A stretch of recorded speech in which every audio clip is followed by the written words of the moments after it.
Hi guys. तो आज हम लोग बात करने वाले हैं राग के बारे में। व्हाट इज़ अ राग? तो पहले डेफिनेशन देख लेते हैं। मैंने डेफिनेशन में ही सब कुछ इंक्लूड कर दिया है।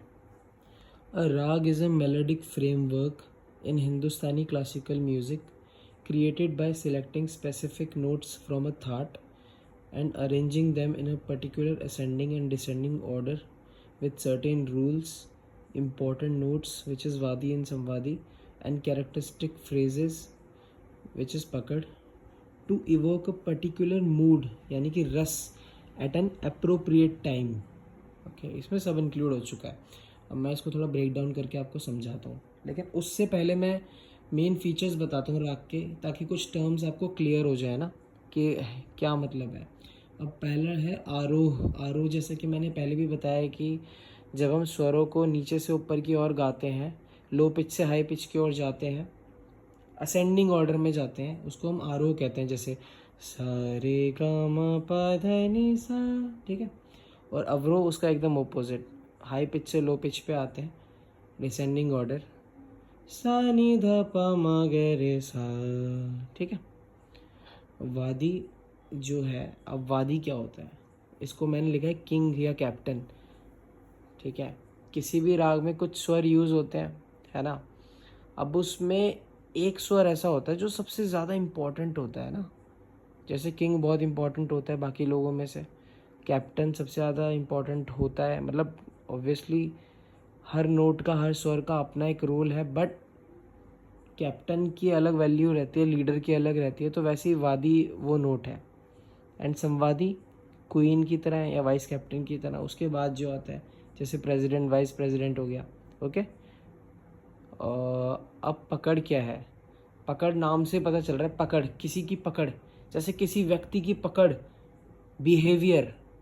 जैसे मानो किसी कोई ए नाम का व्यक्ति है, पर्सन है, उसका बिहेवियर बड़ा ना मतलब गंदा है, अच्छा नहीं है। तो जो लोग रोज़ मिलते हैं, बातचीत करते हैं, उन्हें पता है कि ऐसी बात तो वही कर सकता है ना। तो अगर आप किसी थर्ड पर्सन से भी सुनोगे ना, ऐसी कोई बात हुई है, अरे ये बात तो फलाना उस ए ने ही करी होगी, समझ गए। तो कि पकड़ का क्या मतलब होता है? पकड़ is a catch phrase.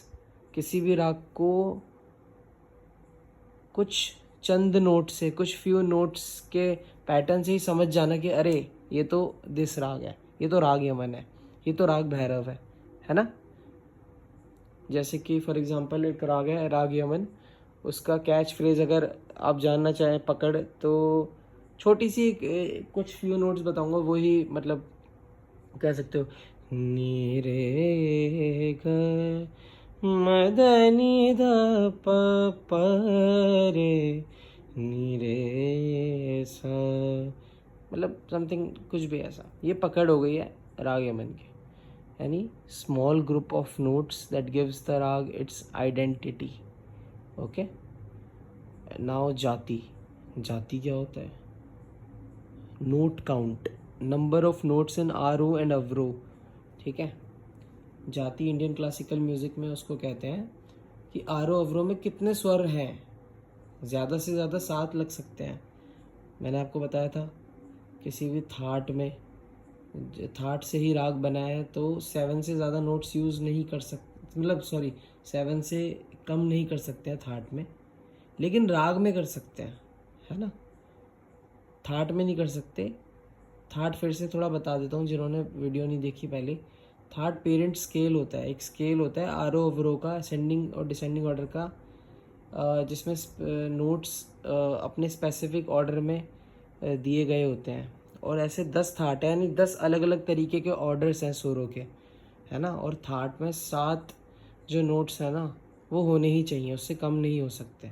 But राग जो थाटों से निकलता है उसमें हम कम नोट्स भी यूज़ कर सकते हैं। इसीलिए जो जाति होती है वो राग में एक्सप्लेन करना बहुत ज़रूरी है कि हर राग की जाति अलग होती है। किसी राग में 5 नोट्स यूज़ होते हैं, किसी में 6 होते हैं, तो किसी में 7 होते हैं। अगर 5 नोट्स है तो ऑर्डव होगी जाति, 6 नोट्स है तो शाडव होगी, और 7 नोट्स है तो संपूर्ण, यानी कि सातों स्वर यूज़ किए गए हैं।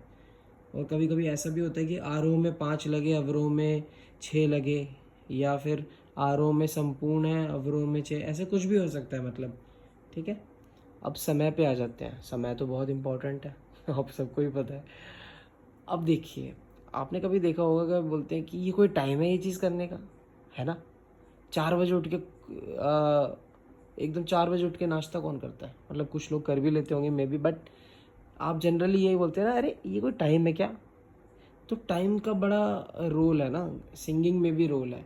जैसे कि अगर आप मान लो किसी शादी में गए हो, ठीक है, शादी में गए हो, तो आप वहाँ सॉरी बट ये एग्जांपल थोड़ा वियर्ड है, आप वहाँ मैयत के गाने तो नहीं गा सकते ना, है ना, ऑब्वियसली। और किसी मैयत में जाके शादी के गाने नहीं गा सकते, हर चीज़ का एक टाइम होता है। तो राग राग जिन्होंने बनाए, राग जब बने हैं तो वो उसके अकॉर्डिंग बने कि वो उस टाइम पे सूट करते हैं। जैसे राग यमन है, वो शाम को बड़ा अच्छा लगता है, भूपाली भी शाम को अच्छा लगता है ना, तोड़ी थोड़ा सुबह के टाइम अच्छा लगता है, भैरव अर्ली मॉर्निंग राग है, अर्ली मॉर्निंग में ही अच्छा लगता है सबसे ज़्यादा। तो वो उनका बेस्ट टाइम है, ऐसा नहीं है वो किसी और टाइम गाएंगे तो अच्छे नहीं लगेंगे, बट जो उनको निर्धारित टाइम दिया गया है वो बेस्ट है, ठीक है। अब आते हैं रस पे। रस यानी कि मूड, वही डिवोशनल नेचर का राग है, रोमांटिक गाने ज़्यादा अच्छे लग रहे हैं इस राग पे, है ना, ये है।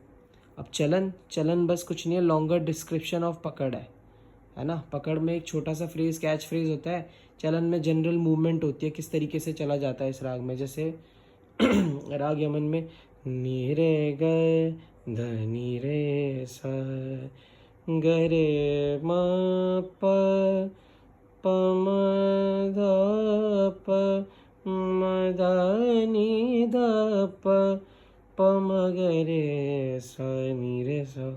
जनरल मूवमेंट होती है जो भी है। मेरा गला बहुत ख़राब चल रहा है बहुत दिन से, फिर से बोलूँगा मैं, मेंशन करना ज़रूरी है, ठीक है। अब आ जाते हैं डेफिनेशन पे। अ राग इज़ ए मेलोडिक फ्रेमवर्क, ठीक है। मेलोडिक फ्रेमवर्क यानी मेलोडी तो आपको पता ही है क्या होती है, फ्रेमवर्क यानी स्ट्रक्चर। मेलोडी का ऐसा स्ट्रक्चर है राग हिंदुस्तानी क्लासिकल म्यूजिक में, created by selecting specific notes, कुछ नोट्स सिलेक्ट करके बनता है, फ्रॉम अ थाट, थाट से ही निकलता है जैसे कि मैंने बताया, and arranging them in a particular ascending and descending order, उनको अरेंज करके आरोह अवरोह के किसी पैटर्न में उनको अरेंज कर देना, ठीक है, विथ सर्टेन रूल्स, कुछ रूल्स होते हैं राग के, जैसे कि मैंने बताए थे टाइम वगैरह और ये सब और भी चीज़ें, और इम्पॉर्टेंट नोट्स ये वादी संवादी, एंड कैरेक्टरिस्टिक फ्रेजेस पकड़, to evoke a particular mood, है ना, उस पर्टिकुलर मूड को इवोक करके करता है वो, एट एन अप्रोप्रिएट टाइम। तो जो मैंने आपको अभी फीचर्स बताए थे उसमें ये सारी चीज़ें कवर हो चुके हैं। तो राग बेसिकली यही है। राग is a very big concept ना। हम एक गाना गाते हैं जैसे कोई, तो गाने जो है वो रागों में से निकले हैं, आप ही कह सकते हो। राग is a much bigger concept. एक राग में से कई मूड के गाने सॉरी निकल सकते हैं, ओके, बहुत सारे गाने निकल सकते हैं अलग अलग बिहेवियर के। लेकिन हाँ, राग का भी एक बिहेवियर होता है कि इस मूड पे ज़्यादा होता है, बट उसमें बहुत वैरायटी है राग में ना, इमोशंस की। तो ये है, तो राग यही है, कुछ नहीं है, बस कॉम्बिनेशन है, कुछ स्वराज का ऐसा कॉम्बिनेशन है जो बहुत अच्छा लगता है। भगवान ने स्वर बनाए हैं सीधे सीधे, तो हम सीधे सीधे तो नहीं गा सकते ना उसको, है ना, कुछ तो उसमें करना पड़ेगा ना जिससे वो और ब्यूटीफाई हो। तो अलंकारों की मदद से, राग की मदद से संगीत हमें और अच्छा लगता है।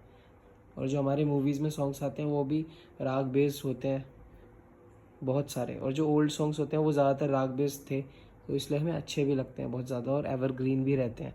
क्योंकि राग जो बने हैं वो बहुत शिद्दत से बनाए गए और बहुत मेहनत से बनाई हुई चीज़ है, बहुत विद्वानों ने बनाया है, तो उसका असर कभी ख़त्म नहीं होता। राग बहुत अच्छी चीज़ है। हम आगे की वीडियोज़ में रागों को कवर करेंगे। Thank you so much.